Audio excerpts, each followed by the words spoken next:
This is a free sample of the book, The Financial Red Pill by Cairo Copeland.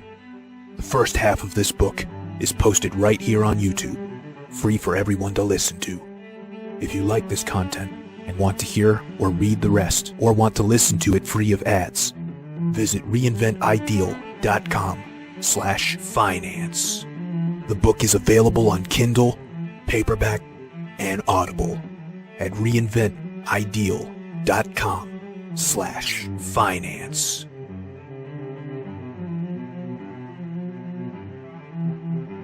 Chapter 1. No one gives a shit if you starve to death, but get over it. As you begin your own financial red pill awakening, we want to examine the world that you've been told exists, the world you've spent most of your life in. When your parents were young, working hard for a stable employer was the only game in town. And the work may have even been dangerous, but it was worth it because there simply was no other way to live. They paid off debts fast, or never borrowed at all. You may have heard the old phrase, neither a borrower or a lender be.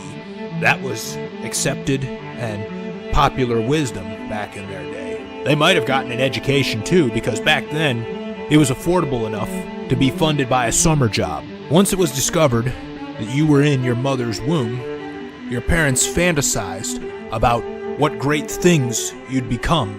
This is an illusory effect of being a parent, believing that any shortcomings in life you've had have prepared you to teach your child how to avoid them and thereby live a more perfect life. Many parents are even under the delusion that this is best done by giving their kids everything they never had, when in truth, this only ensures the failure of their lives to be continued by their kids. On the day you were extracted from the womb, you were covered in placenta and bodily fluids, but considered adorable or beautiful or handsome. And after you were cleaned up, you were passed around to family members like an elixir of joyful restoration. You were the greatest thing that ever happened to your parents, and the thing that relatives traveled from afar just to see, and all you had to do was breathe. The undeserved adoration continued through childhood. Any shit you smudged with Play-Doh was hung up on the fireplace. Any pitiful smearing you did with finger paints at preschool was posted on the fridge, because you were destined to be the next Michelangelo, your parents told you. And a basketball hoop was installed over your garage because you'd be the next Michael Jordan. When you pounded something that was somewhat sensical on the play xylophone, you were signed up for music lessons to become the next Mozart. The Simon Cowells of the world were kept away from you. As you aged up through grade school, the days of freedom began to disappear. You'd get bussed off to school and told it was good for you. But deep down, and perhaps even early on, you questioned the usefulness of what you were learning. Social imperatives started to stomp all over your freedom.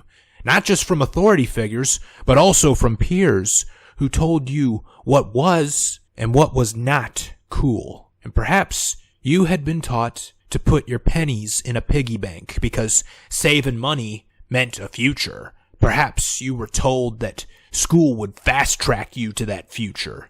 Clichés like, an investment in education pays the best interest, were repeated to you. This was all to allow cultural conditioning to take a foothold in your mind. Everything from Sesame Street to SAT prep courses. Then it was off to college, which, even if you wanted to go, you really had no choice in the matter. The parents said, "You're going to college," and that was final. Following the social imperatives of not only your parents, but also an anonymous authority that said you couldn't function in society without a degree, you went. The experiences may have been great if you were lucky enough to have them. Quite often, the college student doesn't work while in school. They live off loaned money as they learn and find themselves. The full college experience can't be had if you can't join a fraternity or party like a lunatic off the wagon. All you have to do is endure the 4 years of partying, which often becomes 6 years due to needless prerequisites. You endure these years to get a piece of paper that's a guaranteed ticket to the middle class. In an ideal world, your development into a person capable of reaching their full financial potential would end here. Next, after graduation, you'd get a respectable job, a corner office, make a middle-class wage, be looking at houses, and easily win the affection of a loving woman to be your wife. The American dream. In an ideal world like this, merit is all that matters. He who knows things, has the education without the experience, but does have the work ethic, is given a fair shot to show this merit, and he'd get thorough training for the job he was given. His accredited degree got him somewhere. He'd go places. In an ideal world, he could purchase what he needs to live with funds that he already has, and not having a credit history meant he was clean and a fresh new angel of a customer to credit providers. In an ideal world, he was also taught how to do his taxes, how to open a brokerage account, how to pick good stocks, choose the right mortgage, determine what insurances he needed, and his wife was just as good with money as he. If this is the world that you're hoping you're going to enter, I hate to break it to you, but you've been living in a dream world. This is not the world we live in, only the world we were promised. Welcome to the desert of the real. In the real world, it doesn't matter what you know. It's all about who you know and who you blow. You'll send out resume after resume to many prospective employers, only to hear either nothing in return or get an insulting blanket rejection email. You may respond with confusion because, after all, you had an accredited degree. But the truth is, it doesn't mean shit to the real world. It only tells them that you were able to convince a bank to finance 4 years of partying and were stupid enough to sign on the dotted line for a loan you'd likely never be able to pay back. I remember hearing some feminist bitch saying, "It's not fair that women don't make as much money as men when women get better grades in college." All that those grades tell you, honey, is that you're good at memorizing shit. It doesn't tell the real world that you're this great thinker or problem solver. You're just good at memorizing shit. So guys, please don't be just as stupid as these feminists are. Don't go thinking, oh, if I get good grades, I'm going to get a good job and make good money. No, it doesn't work that way. Even if you did multiple internships and worked your way through college, despite all this effort prominently displayed on your resume, all you're offered is an entry-level job, and you'll receive minimal training, if any at all. The employer will simply justify it by reminding you that the job posting said it called for a self-starter. All that means is that they're going to throw your ass into the deep end on day one without showing you how to even dog paddle. They will provide you zero training. Thus, you are unable to do the job well, and they use that as an excuse to pay you less. In the real world, you need a place to live, a car to drive, food to eat, and clothes to wear. And these things are not free. With no job lined up after college and crippling debt, you don't have the money for these things. And no credit history is just as bad as having an unfavorable credit history. More debt will have to be assumed just to stay alive as you work the entry-level job at poverty-level wages. Now that the debts are adding up, so too are the taxes as you progress through your job-jumping career. Each raise and improvement in wage is already spoken for by previous obligations, current taxes, and future imperatives. The consumer market and media are demanding you spend money on shit you don't need for your existence to be acceptable as a human being. Lastly, any woman you're lucky enough to get to overlook your setbacks is only using you for the little money you have left.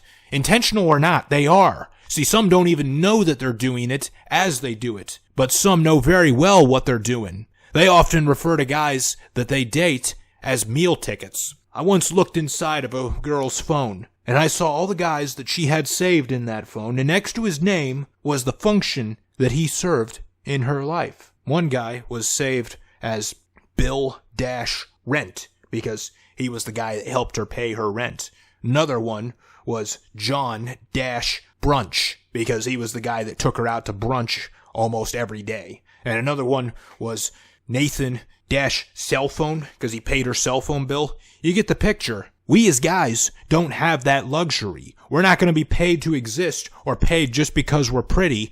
And girls are certainly not going to foot the bill for us in any way. They're looking to us to foot the bills for them. Now, suppose you're successful in life through hard work and grit to overcome all the previous obstacles. The final fantasy is that the woman you marry is as good with money as you are. And in truth, almost any woman you marry is pairing up with you for hypergamous reasons. Her choice in whom she loves is largely opportunistic and utilitarian. Much like the climax of the movie The Wedding Ringer, and spoiler alert, if you haven't seen this movie, you really need to go see it because it's an amazing movie for this. Many women marry a man only for the way in which he can support her preferred lifestyle. Just like how Gretchen in the movie The Wedding Ringer was just marrying Doug, not because she loved him, but because she likes nice things and he works a job that allows him to earn enough money to pay for those things. What they look for is a man that can finance that lifestyle and prolong it. And the moment the man in this marriage attempts to put his foot down, the unforgiving proceedings of no-fault divorce end up confiscating half of his wealth and future earnings. Due to the nature of hypergamy, most women will marry up economically and most men will marry down. If we have a doctor for a groom and a hairstylist for a bride, well, his standard of living doesn't change with the marriage, but hers dramatically improves. And the courts will demand that he continues to finance that improvement post-divorce. To add insult to injury, the society that created the imperatives that made such a harsh world for men gives no lesser a shit than it does for the men that suffer at the hands of its imperatives. There is more to the red pill of finance than just realizing you need money. That's a fact that's so obvious to everyone, even as some choose to ignore and claim they're living above it. What also contributes to the bitter taste of the financial red pill is this: the world doesn't give a shit if a man starves to death in poverty. So you need to get your financial shit together, because no one cares if you don't. No discussion like this is complete without addressing the myth of male privilege. I'm so tired of hearing this crap. I've heard it a million times, and not just male privilege, but any group that social justice warriors don't like on a certain day, they say, oh, well, that's a privileged group. There's male privilege. There's white privilege. There's really only one privilege in this world that exists, and that's beauty privilege. I know, because in my career, I saw people that were dumb, really, really dumb, getting jobs that they don't deserve just because they're pretty. And that was the only privilege that I've ever seen in my entire life. Other than that, when other people tell you that you're privileged, what they're really saying, but they don't want to say, they don't want to articulate these words specifically, is, I don't like it how you have more than me in life, and I can't believe the fact that it's because I'm fucking lazy and you worked hard, so I'm just gonna say that you're privileged to excuse my fucking laziness. Because that's the truth of it. Any asswipe out there that says another group is more privileged than them based on a racial or gender characteristic is only saying that because they're just fucking lazy. But this myth really needs to be debunked. The myth stating that males have an easy life ahead of them, that they can do the same work women do and get paid twice as much. The myth of male privilege. I mean, when you think about this wage gap shit, I mean, if I wanted to create a company that had an incredible advantage in the marketplace, then what I'd do is I would only hire women. Because apparently we can get away with paying women less, so let's just hire women. We'll save 20% on wages and labor costs and immediately push ahead of all of our competitors and run them out of business. It's fucking bullshit.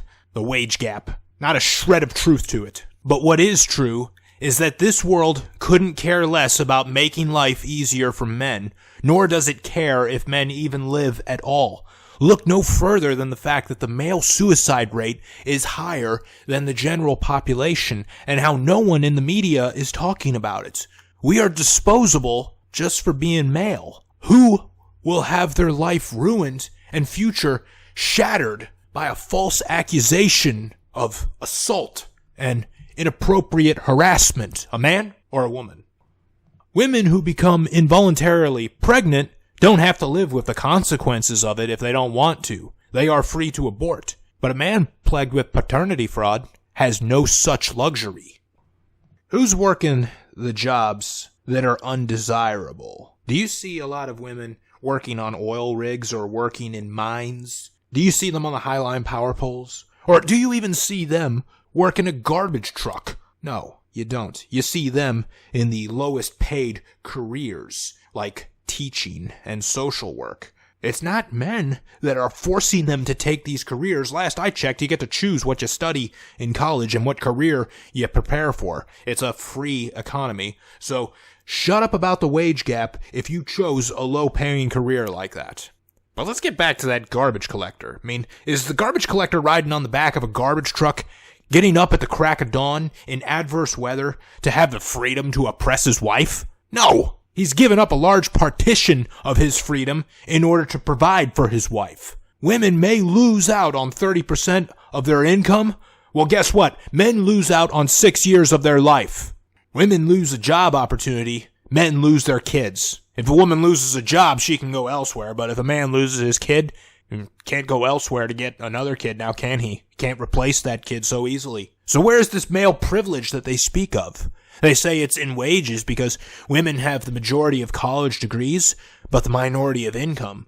How much does that really matter, though? Because while women earn $18 trillion of all income worldwide, they spend $28 trillion of all transactions worldwide. Where are they getting that money from?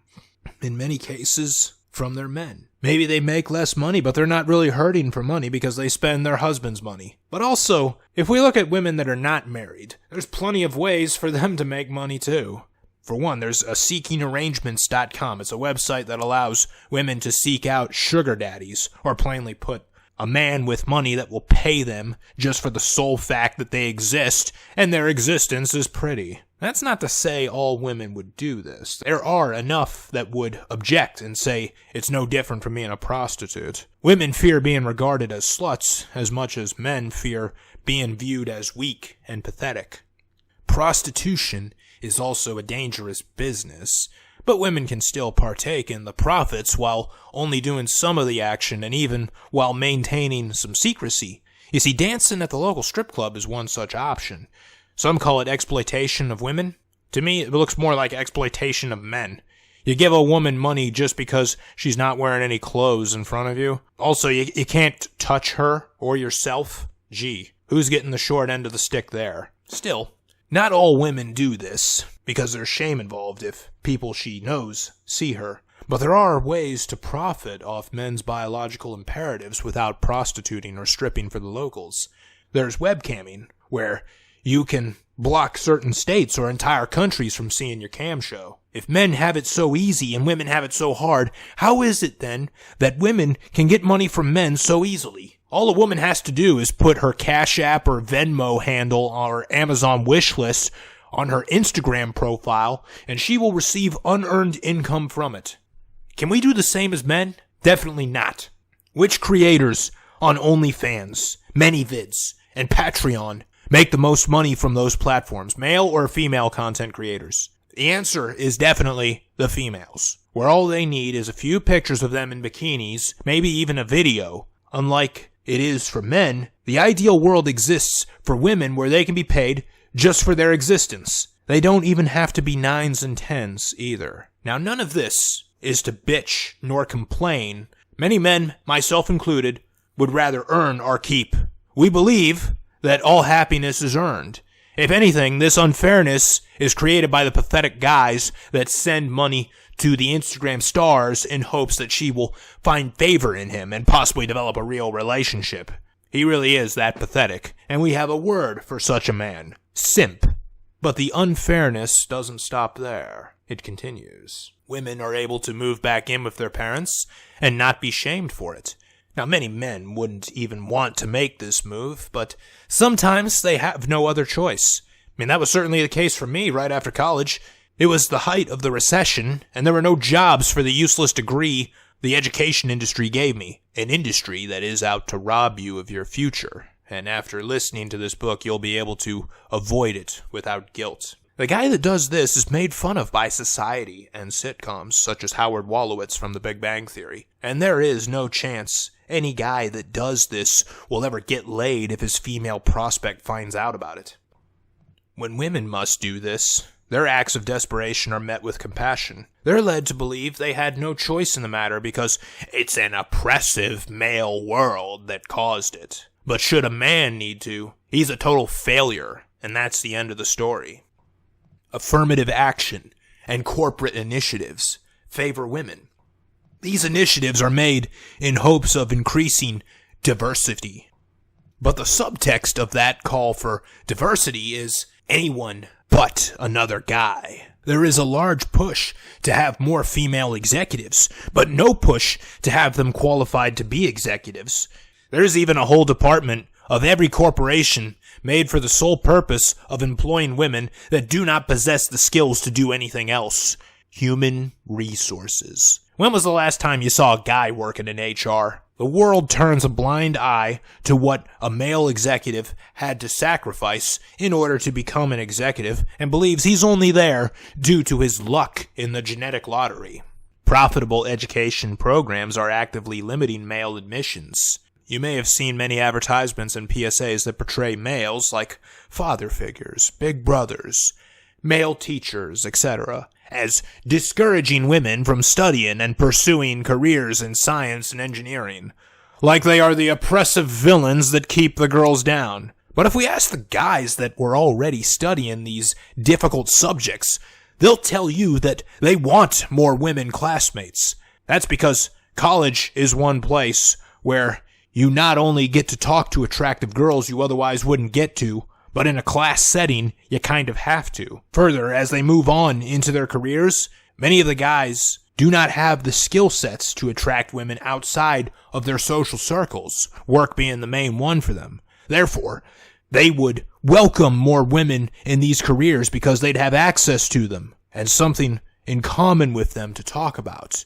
These education administrators are now limiting male admissions, believing that the boys will find another way to make a living without the benefits of a marketable skill. Also, believing that males have had their time and now someone else should have a turn. The single male suffers from an unforgiving tax code, and the labor force hates him. Notice the difference between filing your taxes single versus filing them as married filing jointly. While this is also true for women, there are more social programs in place, such as women's shelters, to help struggling single women. There are no such programs nor shelters for men. And if such things existed, there's no doubt a man would be shamed for using them. Employers are no better. The better paying jobs often go to married men for an intentional reason. The employer knows that a man married with children has obligations that he cannot separate himself from. Therefore, he will show up to work on time and do all they ask him to do without question. He must be a provider, more so than he must have his pride. With all the financial and social engineering encouragement to make men seek marriage, the marriage market is even more unkind to him, ironically. The world operates on the premise of female primacy. This means that men must put in the effort to become what women want and do the things that please her, but she doesn't have to do a thing that he wishes. Look at the profiles of women on dating apps. They often include a list of requirements and deal breakers.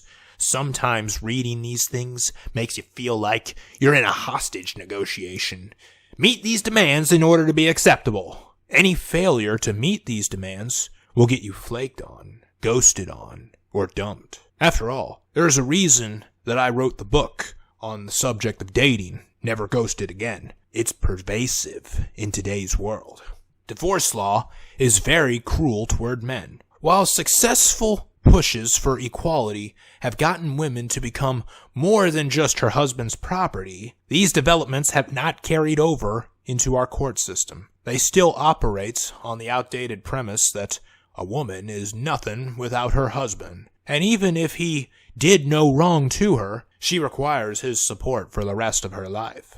Like she can't get by doing anything else. Social scientists estimate that while 42% of marriages end in divorce, 66% of them are initiated by women. And we're the ones with commitment issues? Come on. It only takes an accusation of sexual misconduct to ruin a man's life. It doesn't even have to be true.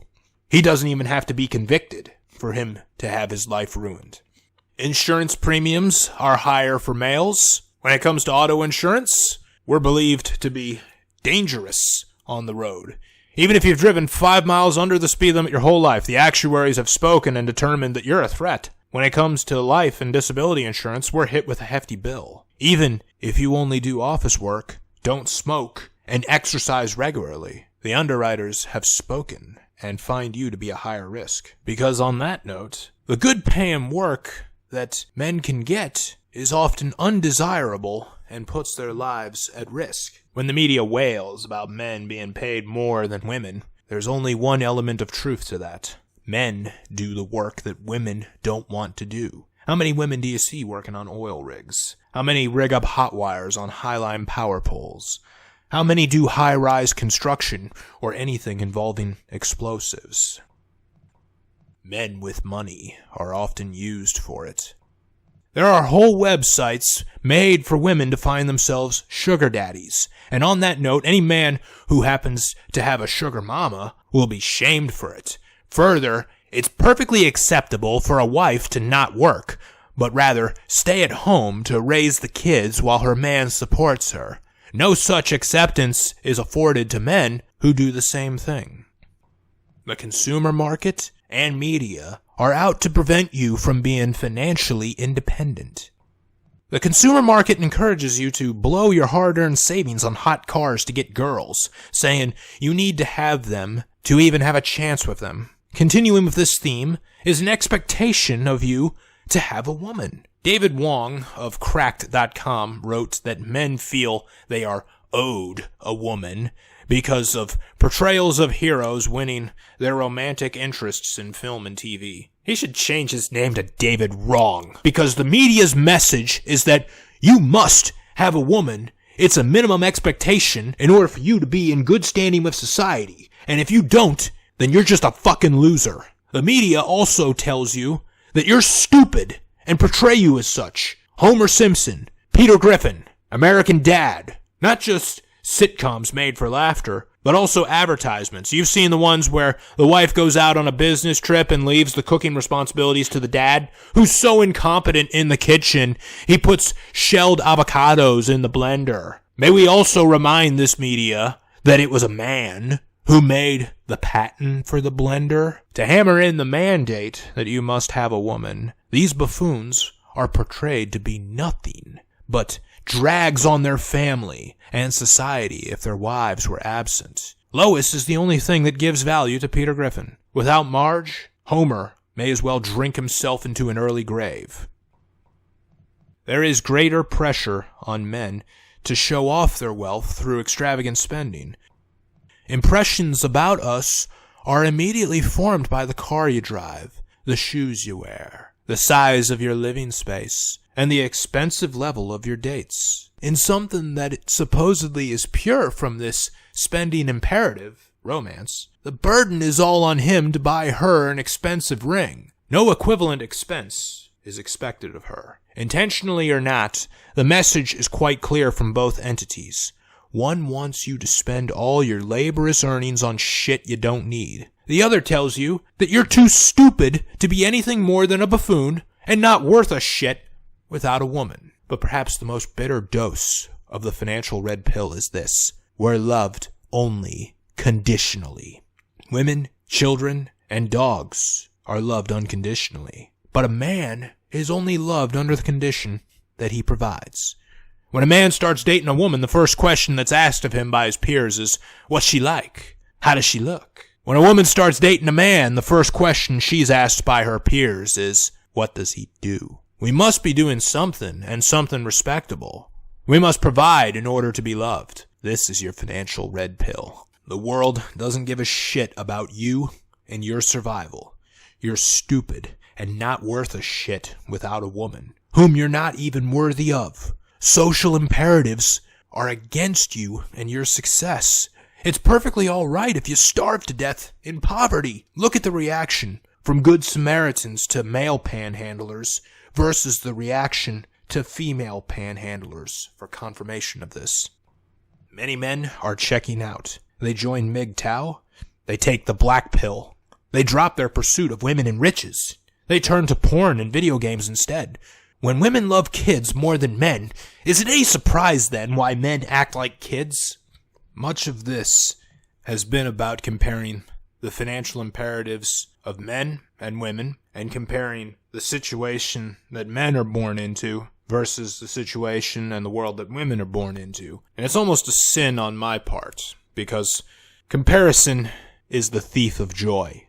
We shouldn't be doing this here. We shouldn't be comparing ourselves to women and complaining about the disparity. I don't write my books to bitch about the disparity of easy money that either gender can make, and I don't record my podcast or make my YouTube videos to complain. This is not a lament on why it sucks to be a guy.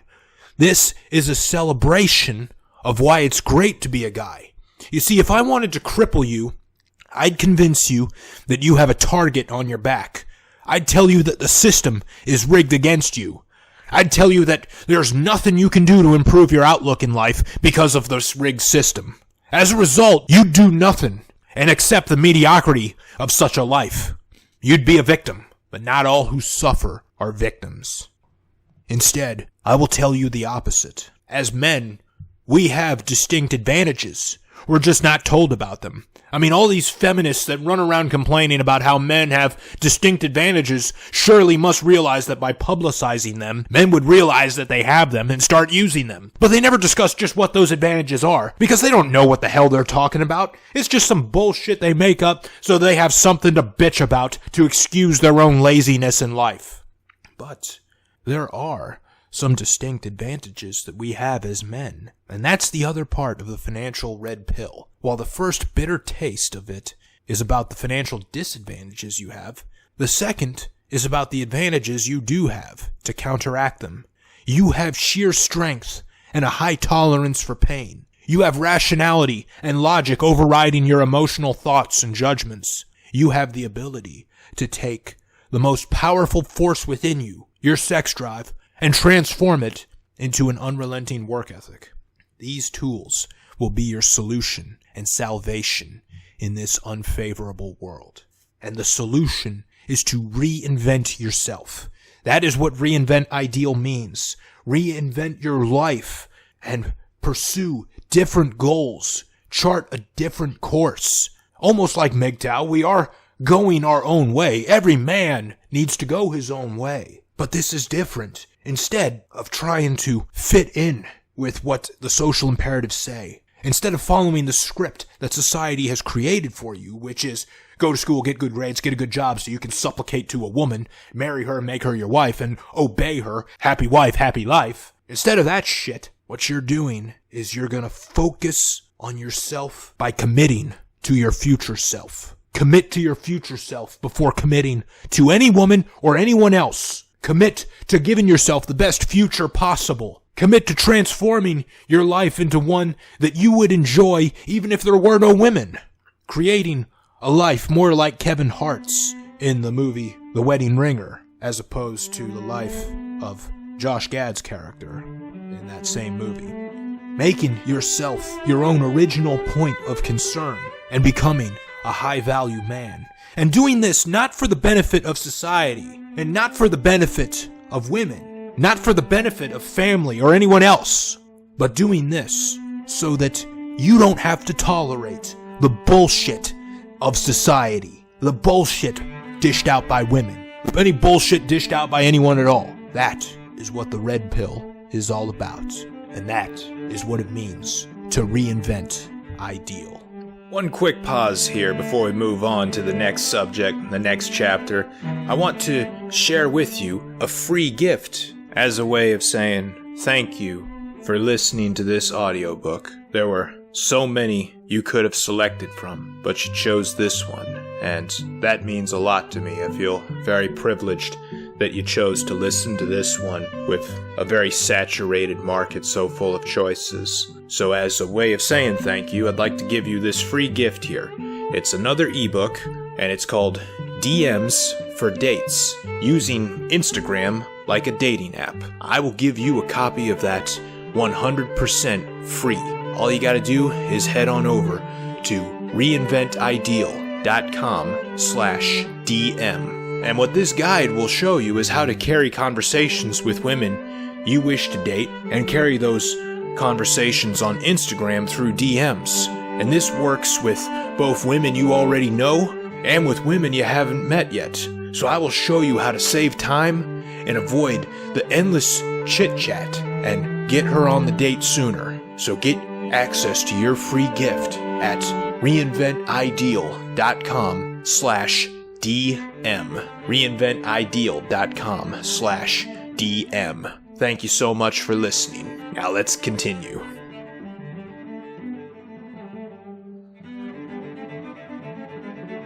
Thank you for listening to this free sample of the book, The Financial Red Pill by Cairo Copeland.